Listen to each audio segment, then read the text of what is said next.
They don't have a word for it in English. But I remember the sound, the low, guttural hum that seemed to rise from nowhere and sink back into silence just as quickly. It wasn't music exactly, more like something alive. When my grandmother passed away last year, she left me her journals. She was Hmong, and though I barely spoke the language, we had this unspoken bond over stories. Her old world tales of spirits and ancestors, and my modern obsession with ghost stories on YouTube. I never thought much about where those two worlds overlapped until I opened one of her notebooks and found a ritual described inside that made no sense. The entry began with a single line: "Do not perform this unless you are ready to see what hides behind your eyes." I didn't know what that meant at first. None of it seemed real. It read more like instructions for some kind of performance art than an actual tradition. There were diagrams, too. Symbols drawn in ink, so faded they looked like bruises on the page. And then there was the list of items needed: 7 black candles, a mirror polished to perfection, and something called KHW Chuaj Dab, which roughly translates to spirit oil. Except when I asked my mom about it later, she said she'd never heard of such a thing. But here's the strangest part. When I showed the journal to other members of my family, none of them remembered any ritual like this existing. Not even my uncle, who grew up steeped in every spiritual practice our culture holds sacred. He flipped through the pages, his brow furrowed, and finally muttered, "This isn't ours." So why do thousands of people online claim they've seen it happen? It started with a TikTok trend. A user uploaded a video showing their grandmother performing what appeared to be the exact same ritual. A woman lighting candles around a mirror, chanting words in Hmong while pressing her hands against the glass. The clip went viral overnight, racking up millions of views and spawning countless reactions. People flooded the comments section, claiming they'd witnessed similar ceremonies themselves, often during childhood visits to relatives overseas. Some swore they could still hear the hum, the same sound I read about in my grandmother's journal. Except, no one can find the original video anymore. Not on TikTok, not anywhere. Even screenshots of it seem to vanish after a few hours, replaced by error messages or blank screens. Creepier still, when you ask people directly if they remember seeing it, their answers change. They hesitate. Their certainty wavers. One guy told me he was sure he saw it last week, but now, talking to me, he couldn't recall whether it happened recently or years ago. Another woman broke down, crying mid-conversation, insisting she must have dreamed it all. And yet, despite how impossible it sounds, I believe them, because I felt it too. After finding the journal, I decided to try recreating the ritual myself. How hard could it be? Light some candles, say a few words, stand in front of a mirror.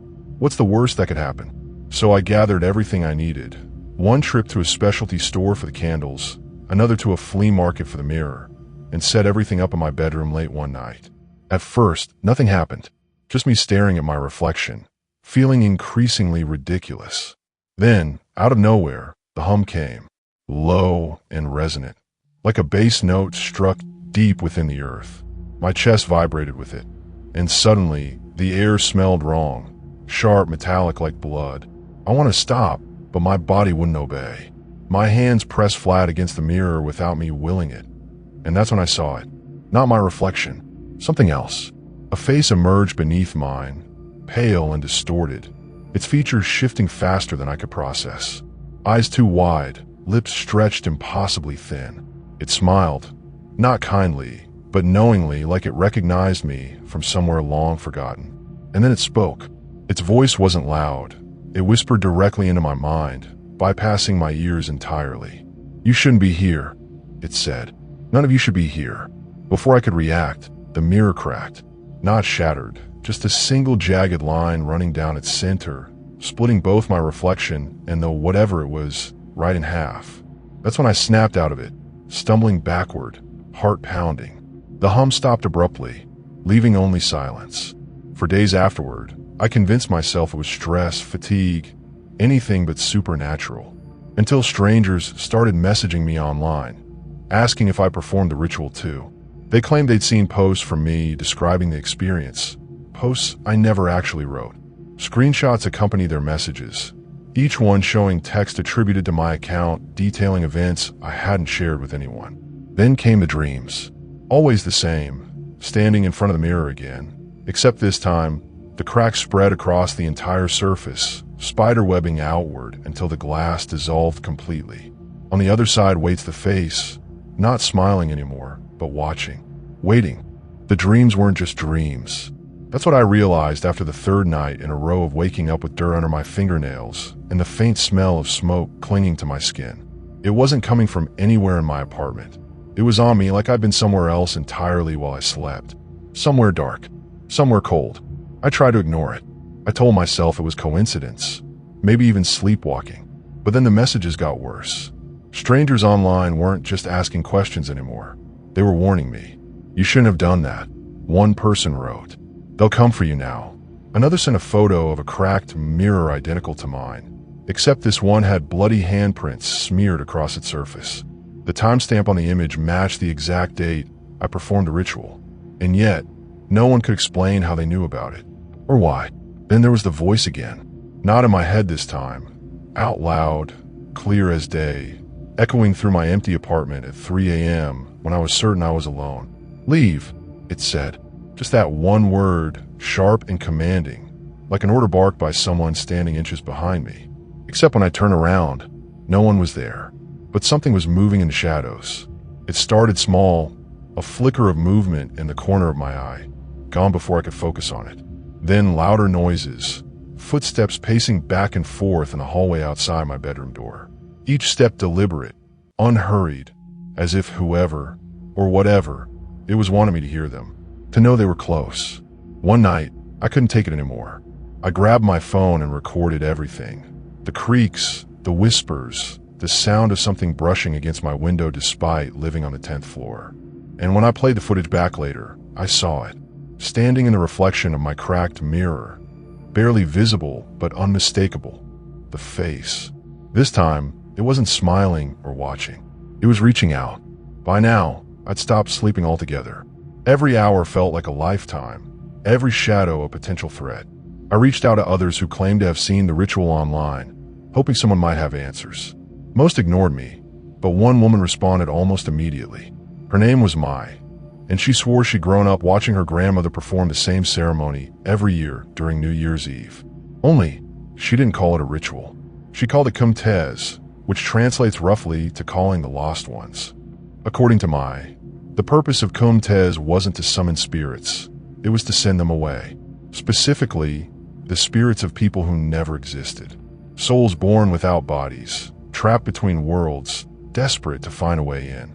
These entities, she explained, are drawn to mirrors because they see themselves as reflections of us. They want what we have, life, breath, form. And once they latch onto someone, they don't let go. What happens if they get in? I asked her. She hesitated before answering. You stop being you.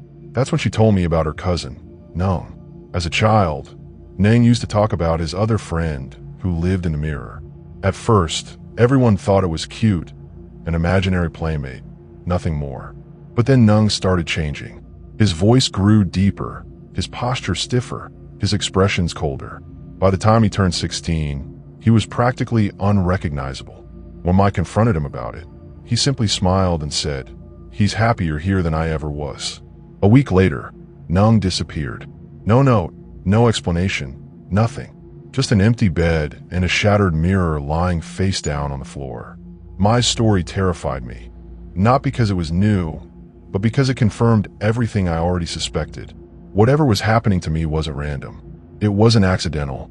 Something had followed me home from that ritual, and now it was making itself known. Every morning, I woke up with fresh scratches on my arms, tiny crescent-shaped marks like fingernails digging into my skin. My reflection looked paler, thinner, less like me. Sometimes, when I caught sight of myself unexpectedly, I could swear I saw someone else staring back. Someone older, angrier, hungrier, desperate. I went back to my grandmother's journal, searching for any clue that might help me undo what I'd done. Buried near the end, scrawled in shaky handwriting, was a single sentence. If it finds you, break the glass. Break the glass. Was that supposed to free it? Or trap it? I didn't have time to decide. That night, the hum returned louder than ever, vibrating through the walls and rattling the furniture. Shadows moved faster, twisting into shapes too grotesque to comprehend. And then the knocking started, not just at my door, but all around me, pounding relentlessly against every surface like the entire building was collapsing inward. I ran to the mirror, grabbing the nearest heavy object, a ceramic lamp, and swung it with every ounce of strength I had left. The glass shattered instantly, shards exploding outward in a glittering cascade. For a moment, everything went silent. Then I heard it. A voice, not whispering this time, but screaming. Raw, guttural, filled with rage. It sounded like dozens of voices layered on top of each other, all yelling the same thing over and over again. You broke the rules. When I opened my eyes, the room was empty. The mirror was gone, reduced to a pile of jagged fragments scattered across the floor. But as I looked down, I noticed something strange. My hands weren't shaking anymore. In fact, they felt stronger, steadier than they had in weeks.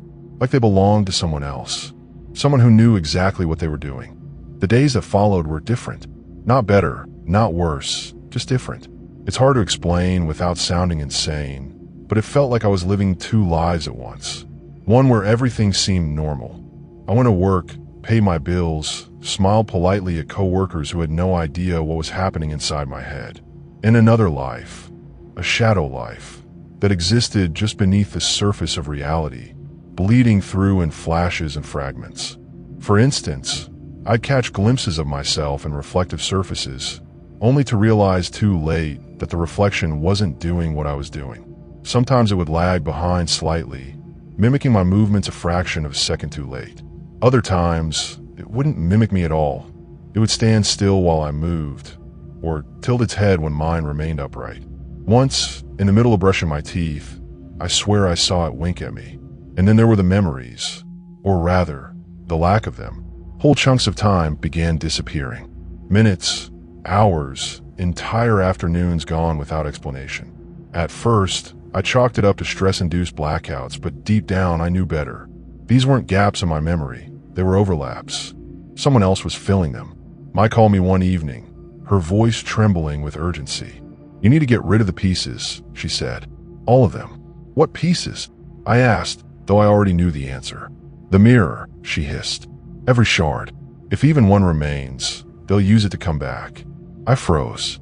The shards. Of course. After smashing the mirror, I'd swept them into a pile and shoved them into an old shoebox, intending to throw them away later. But later never came. Instead, the box sat untouched in the corner of my room, gathering dust and maybe something else. That night, I dumped the contents onto my kitchen table under the harsh glare of an overhead light. There must have been hundreds of tiny fragments, each one glinting like a shard of ice.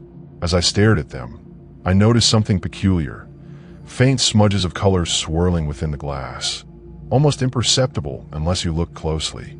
Colors shifting and changing, forming patterns that seemed vaguely familiar. And then I saw it, my own face staring back at me, not from the reflection of the largest piece, but embedded within the glass itself, smiling. Before I could react, one of the smaller shards slid across the table toward me, moving on its own. Its edge caught the light as it stopped directly in front of me, gleaming like a blade. Without thinking, I picked it up, turning it over in my fingers. That's when the visions hit. They came fast and furious, overwhelming my senses. Scenes of places I'd never been, faces I didn't recognize, voices speaking languages I couldn't understand. And through it all, a single recurring image, a door, ancient and ornate, carved with symbols identical to those in my grandmother's journal. Behind the door, something waited, something vast and incomprehensible, watching me watch it. When the visions finally subsided, I found myself sitting on the floor, clutching the shards so tightly my palm bled.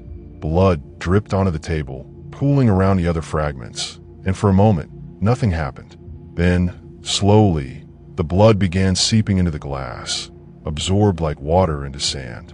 One by one, the shards darkened until they were completely opaque, their surfaces smooth and featureless. But the box wasn't empty anymore. In the center of the pile sat a new object, a small, intricately carved key made of blackened metal.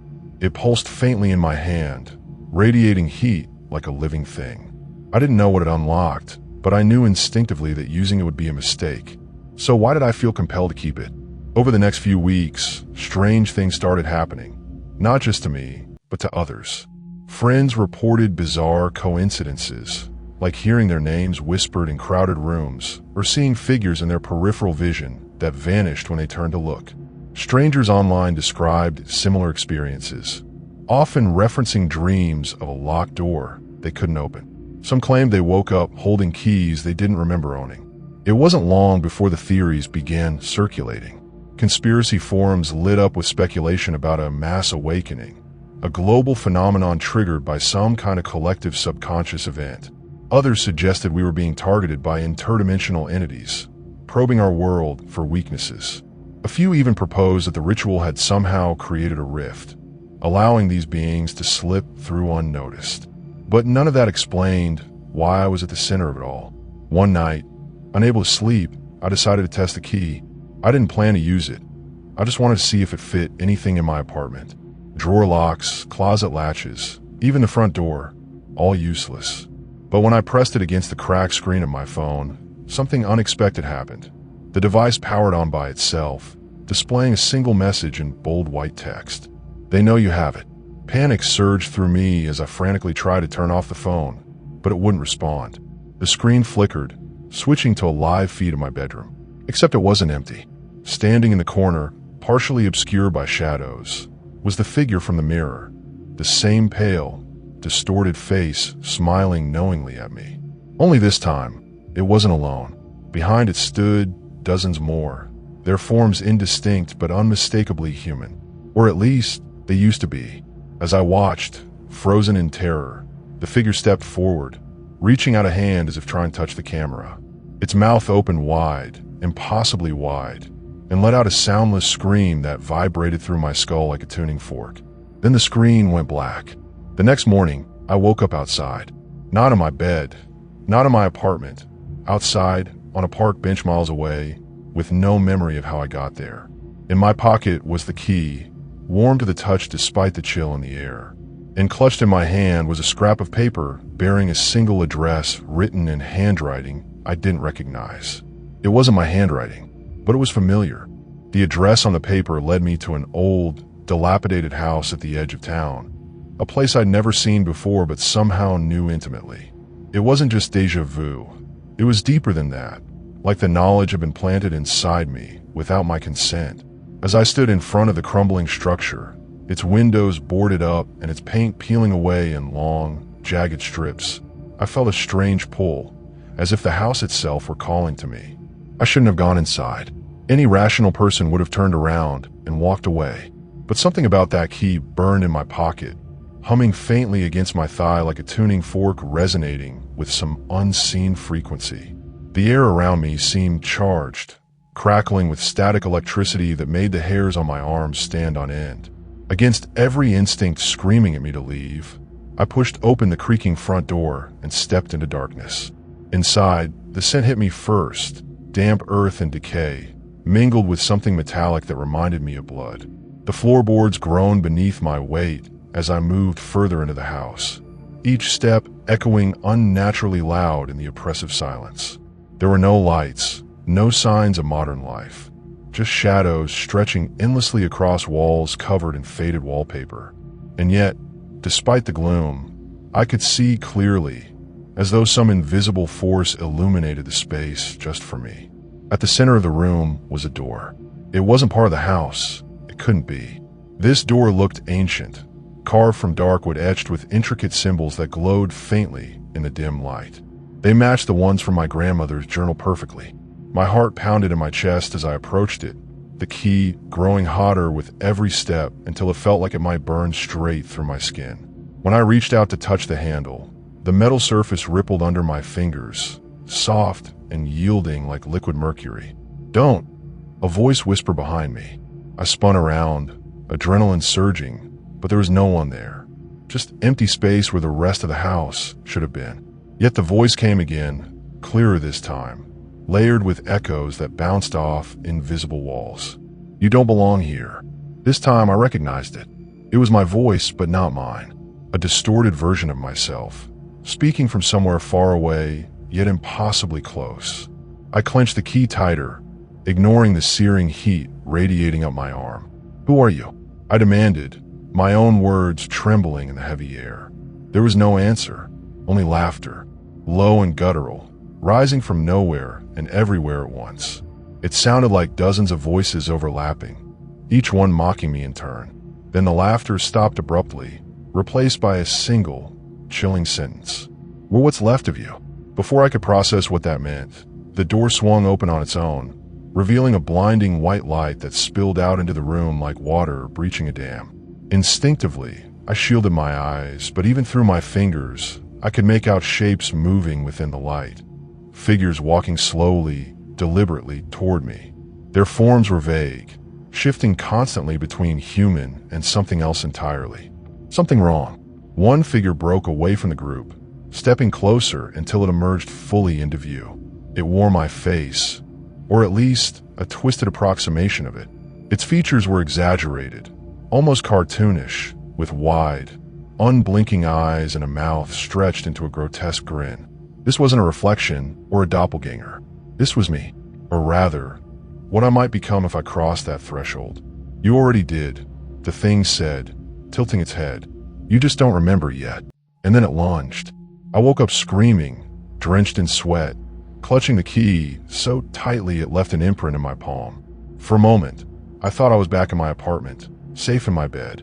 But when I opened my eyes, I realized I was still in the house, still standing in front of the door. Only now, the key was gone. Panic set in as I frantically searched my pockets, the floor, anywhere it could have fallen. But deep down, I already knew. The door had taken it, or maybe it had taken me. Because when I looked down at my hands, they weren't mine anymore.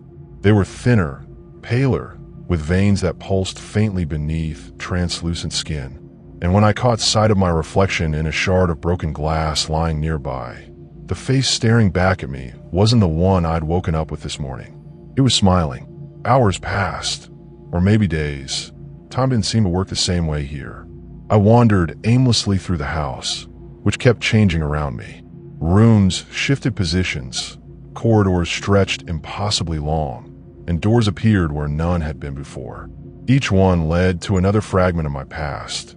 Childhood bedrooms, classrooms, places I hadn't thought about in years.